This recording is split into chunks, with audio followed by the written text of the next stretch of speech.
Alright, settle down. Settle down. Tony! Knock it off. Okay. Tricky tricksters. Goblins. If you were to look at them at face value, they're no different from us. Bunch of stunty players with 2 big bruises. But that's where the similarities end. Their linemen are that step quicker and that armor hit bulkier. The bruisers are trolls, and they can do everything our tree men can do. They hit hard, not as hard as the tree men, but still they hit hard. They're almost as fast as a halfling, and they can also throw their stunty players, if they remember to do so. Trolls are really stupid, and the fact that they are always hungry means there's a good chance they will eat whomever they pick up to throw. If this was all they had, I would say this is an easy win for us. But no, goblins, as this team's name states, are tricksters by nature, and they have all the dirty tactics and secret weapons to give them the upper hand. Loonies are more or less linesmen armed with a freaking chainsaw, and they will use that chainsaw every block, blitz, reversal, and foul they can get. It does have a small chance to kick back at the user, incapacitating them, but if they hit us, well, let's just say it's not good. The Fanatic is going to be the strongest player on that pitch thanks to that ball and chain, meaning trying to surround him is the only real option we have to take him down. We need at least 3 halflings in a tree all unchecked to take him out, and even then that's putting us in the relative flail zone. Luckily, he has no control of where this ball and chain goes, or who he hits, taking out friend and foe alike. Finally, there's the Bombardier, someone we need to be really careful of if he's on the pitch. These guys can throw bombs at us, and if those bombs go off, near enough anyone in that radius is a goner. Now if you catch the bomb, you can throw it back at them, making them really regret that decision, and with them being stunty, throwing a pass isn't usually that good of an idea. But the star players are way more accurate, and if they get that throw off, well, it's definitely gonna hurt someone. Now luckily for us, referees hate these guys, and will send them off the first chance they get. Normally the refs like to hit you when you're down, or take that momentum away, so usually after a touchdown or as you come out for the second half. But with goblins being the primary candidates for referees, goblin teams are granted a racially biased discount on their bribes. So it's all in Nuffle's hands really. If they do get sent off, we are golden. All we need to do is get them out of the game as quick as possible. Gang up on them. Foul them if we need to. Come on guys, this is our first game. I know we can do it. I really need to chain their ankles together.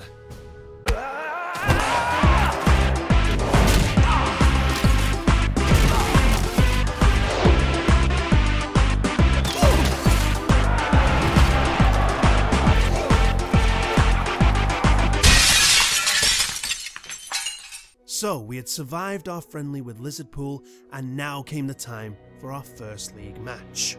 With our team value 200 points lower than the Tricky Tricksters, we were able to get some inducements to fluff up our team. Going with our loyal halfling master chef, thanks to some employee discounts, we were able to use the rest of that petty cash to bribe the referee if he didn't agree with our actions. As the players stepped on the pitch, my nerves were almost getting to me.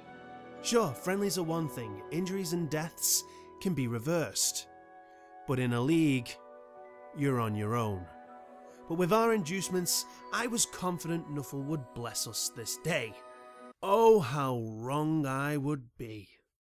The chef didn't earn us any advantage at the beginning, and with a safe and finally accurate kick from Liblo Smeagol, the match had begun.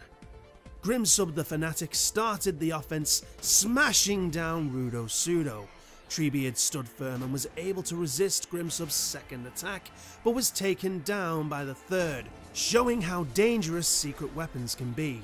In just one action, we were at a big disadvantage. Tree men with their strength are hard to take down, but when they do go down, it's just as hard to get them back up. We were in for a fight. The goblins got their attack plans on the way, marking our players and getting into position. As their linesman gets the ball, things go from bad to worse. The troll Lazy Rot smashes Hillbow Bilberry, knocking him out cold. And as our turn started, the first thing I had to do was get these tree men back up. Wudo got up with no issues. Treebeard, however, was struggling due to that slow movement, so a team offering to Nuffle was needed to get the treeman on his feet. Tom Selleck and Tony Blur moved around Scarsus the Loony to provide Minto Twinto some support for the block. Sadly, he could only push the Loony back, forcing Ponto Pippin to run for a blitz. And with a mighty toss of his hamshank, Ponto knocked that chainsaw-wielding git out cold, eliminating one of the big threats for the time being.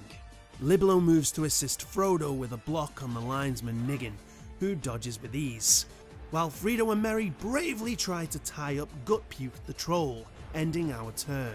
As the linemen once again move to support and mark the halflings, Gutpuke goes for a block on Frito, with the halfling just dodging away, landing with his back to touch. Not a good position for anyone to be in.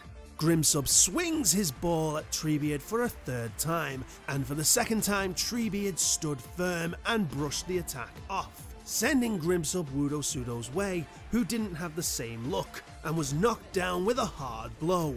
This caused Grimsub to lose control, and try as he might, he couldn't stop himself crashing into his own teammate, knocking the troll down and turning play over to us. This was our chance to get rid of that fanatic once and for all.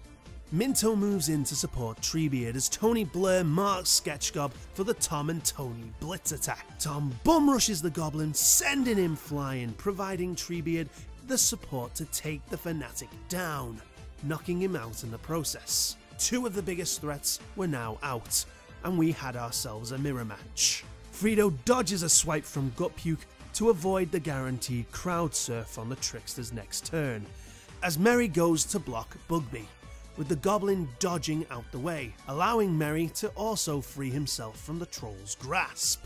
With this two-man advantage, Liblo goes for a block of his own, but Bugby saw it coming, striking the halfling as well, leading to a double down.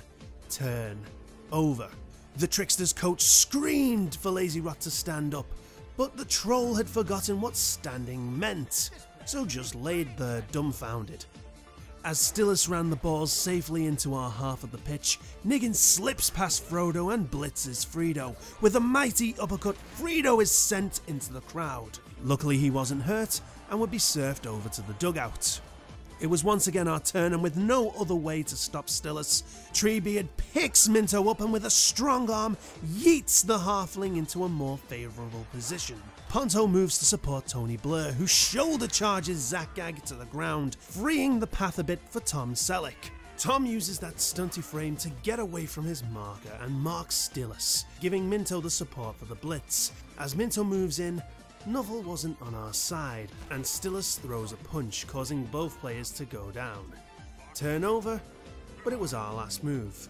Stillus was knocked out, and the ball landed next to Tom Selleck, so I'll take that as a little victory. We were hitting the halfway point to the first half, and as Lazy Rot finally relearned the art of standing, Zakgag went for a crazy play and rushed for the ball, picking it up despite the pressure Tom Selleck was giving him.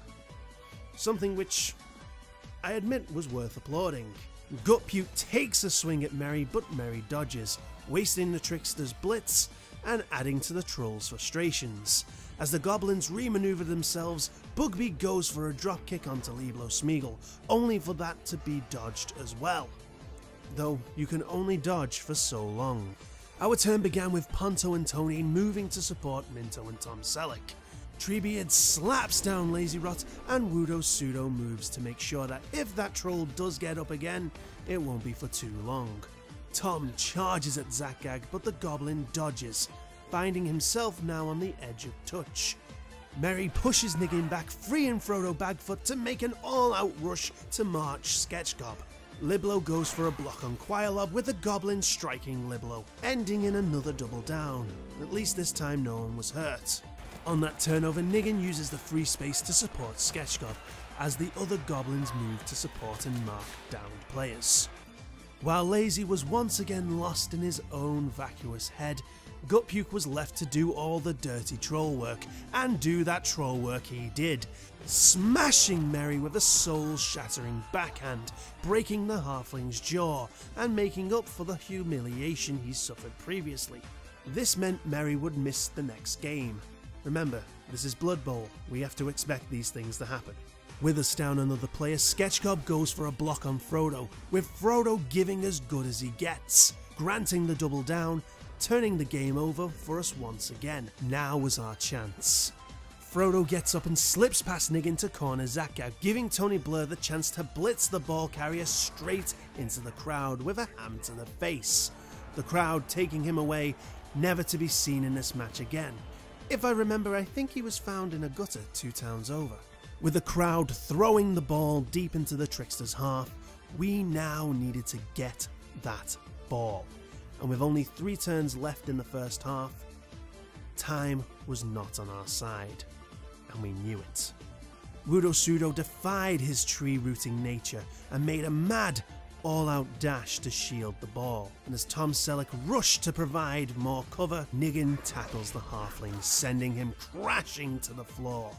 Turnover. As the Trickster's turn began, they were blessed with Lazy Rot finally getting to his feet. I'm just kidding, he's still down there thinking about cake or something. So, with the goblins forming a wall to prevent Liblo from getting anywhere, Bugby goes for a blitz on Tony Blur, pushing him back and walling him in, ending their turn.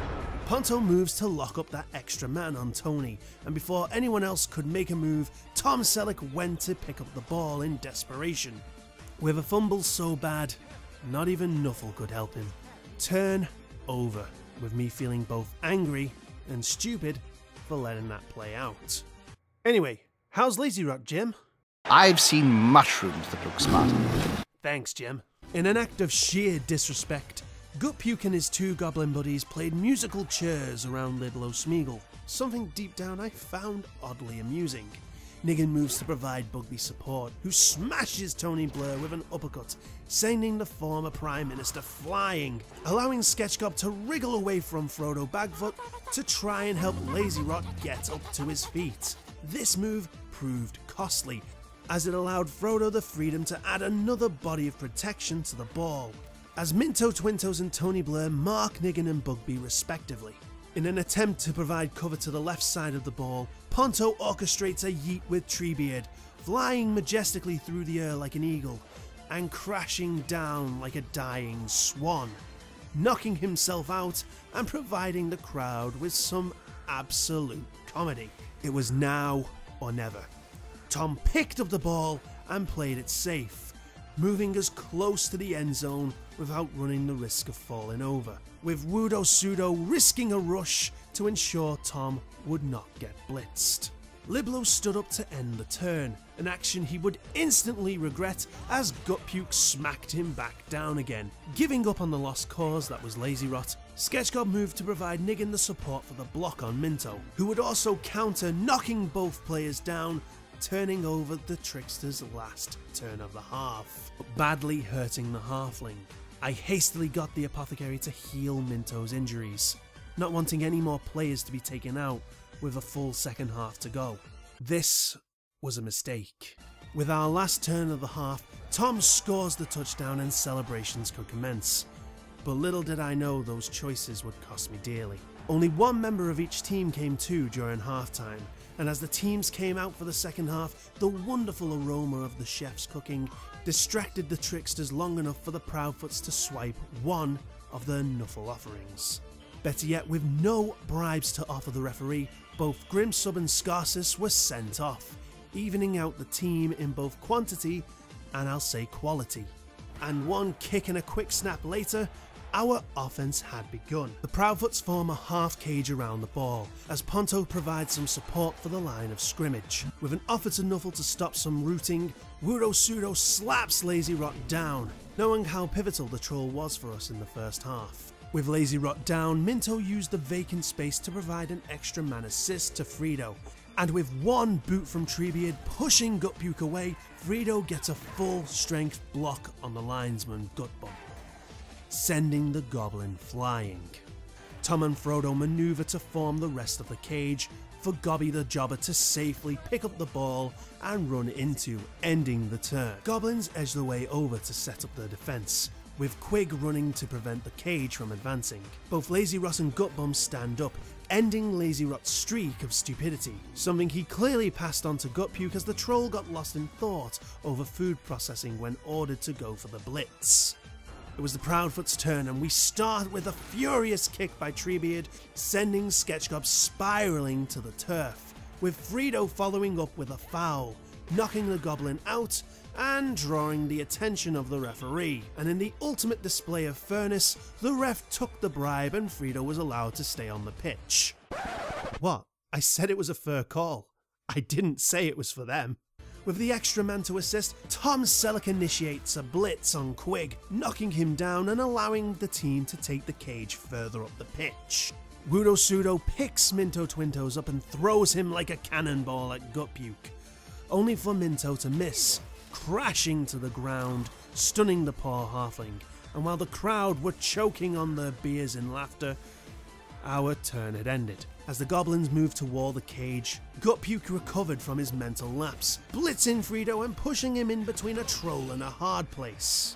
Things were looking tough. Ponto tried to assist the cage, but Lazy Rot caught him with a hard tackle, causing the halfling to land and break his collarbone, an injury that would permanently impact his career. Turnover, and the tricksters didn't slow down on the hurt train. Despite Lazy Rot going from tackle king to village idiot, Niggin slips into the cage, blitzing Frodo to the crowd, resulting in Frodo smashing his ankle. Another permanent injury, but one that wouldn't have been avoided. Finally, the train came to a momentary halt as Gutpuke's brain decided to go in reverse, and they couldn't get the train started again as Tom Selleck dodges a wicked dropkick from Gutbum, followed by a push from Quaillob to the edge of touch, ending the turn.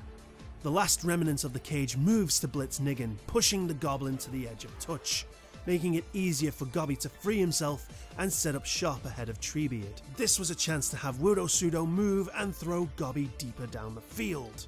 Sadly, not even Nuffle could stop him taking root, and the plan had to be scrapped. With a stunty escape, Frito moves to support both Gobby and Minto. To finish the turn, Tom Selleck goes for a block against Bugby, but the tricky goblin throws a sucker punch before the halfling could react, knocking him down and hurting poor Tom.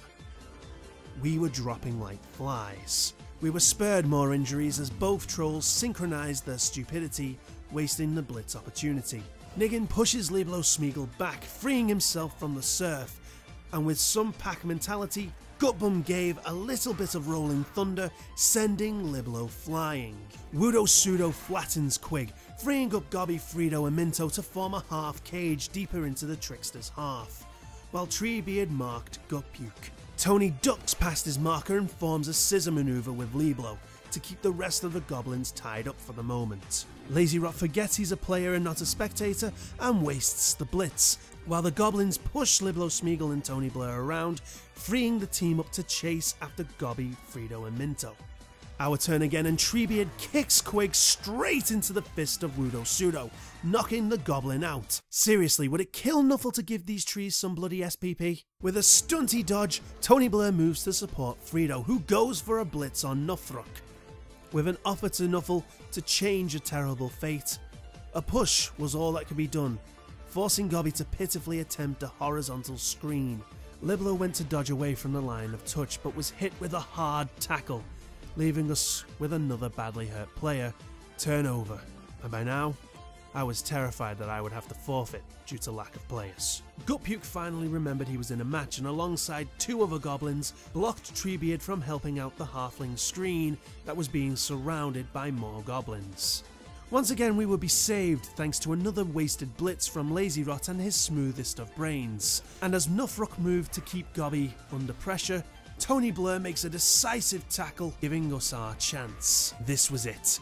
With a blitz from Frito pushing Niggin away from Gobby, the halfling ball runner ran for glory, slamming the ball at the end zone. Touchdown. 2-0 with 2 turns to go. What's more, Hillbo Bilberry came to see the last bit of the match wind down. After that touchdown, you could tell the trickster's wind had left them. They couldn't even knock us down in the 15th turn, and in our last turn, they suffered gut puke getting knocked out by Treebeard. And with one final brain fart from Lazy Rot, the game was over. We had won. Hillbo even got the most valued player despite being out cold for the majority of the game, but celebrations would have to wait. We were down a lot of players, needed replacements, and we were to go up against one of the strongest races in Blood Bowl history, the Orc team, Red Boys. Deep down, this scared the hell out of me. I just hope we can get through this deadly team with the least amount of casualties possible. Okay guys, that's it for today's adventure. If you enjoyed what you've seen, don't forget to like, comment, subscribe, hit the bell thingy, and share this video. Also feel free to check out some of my other content. Who knows, you may find something else you like. And finally tune in next time where we try to survive the Orcish Red Boys. But until that day, this has been TeknoOdin. Stay safe, claim skulls, and may Nuffle bless your dice.